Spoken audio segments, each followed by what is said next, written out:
पाकिस्तानियों में मकबूल अमेरिका के मशहूर जज और social media personality Frank Caprio 88 साल की उम्र में इंतकाल कर गए हैं। सिर्फ एक हफ्ता पहले पाकिस्तान के यौम आजादी पर जज कैप्रियो ने अपने सोशल मीडिया पर एक बयान के साथ ये तस्वीर पोस्ट की थी। पाकिस्तान के लोगों से कहता हूं कि आपके दिल हमेशा फख्र से भरपूर, आपकी उम्मीदें बुलंद और मुस्तकबिल रोशन हो। पाकिस्तान जिंदाबाद। रोड आइलैंड में 40 साल करियर के दौरान जज कैप्रियो फैसला सुनाने के लिए रहम दिली और मजाक का इस्तेमाल करते थे।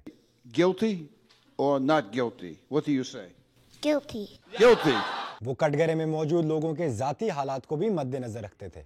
I wish the best for your son and I wish you good health and your case is dismissed. इस वजह से उन्हें दुनिया का सबसे अच्छा जज कहा जाता है। जज कैप्रियो को उनके TV show caught in Providence में केसेस सुनते हुए दिखाने वाली वीडियोस को सोशल मीडिया पर अरबों व्यूज मिले हैं। इन्हीं केसेस में से एक में उनकी मुलाकात एक पाकिस्तानी जोड़े से हुई जिन पर ट्रैफिक कवानीन की खिलाफ वर्जी करने पर जुर्माना आयद किया गया था, लेकिन जज कैप्रियो ने अपनी रहमदिली का मुजाहरा करते हुए जुर्माना माफ कर दिया। जोड़े ने उन्हें एक रिवायती चित्राली टोपी तोहफे में दी। बाद में जज कैप्रियो ने उन्हें रात के खाने पे अपने घर बुलाया, जहां उन्हें कढ़ाई पकाई। जज कैप्रियो 1936 में प्रोविडेंस में इटालियन तारकीन वतन वालिदैन के यहाँ पैदा हुए और उनका सफर मेहनत और कम्युनिटी सर्विस से भरा हुआ है। बचपन में वो जूते चमकाते थे, अखबार तकसीम करते थे और एक दूध बेचने वाली ट्रक पर काम करते थे। बाद में उन्होंने सफक यूनिवर्सिटी से कानून की डिग्री हासिल की। उनकी मौत पैनक्रियाटिक कैंसर से हुई, जिसका ऐलान उनके ऑफिशियल इंस्टाग्राम पर किया गया।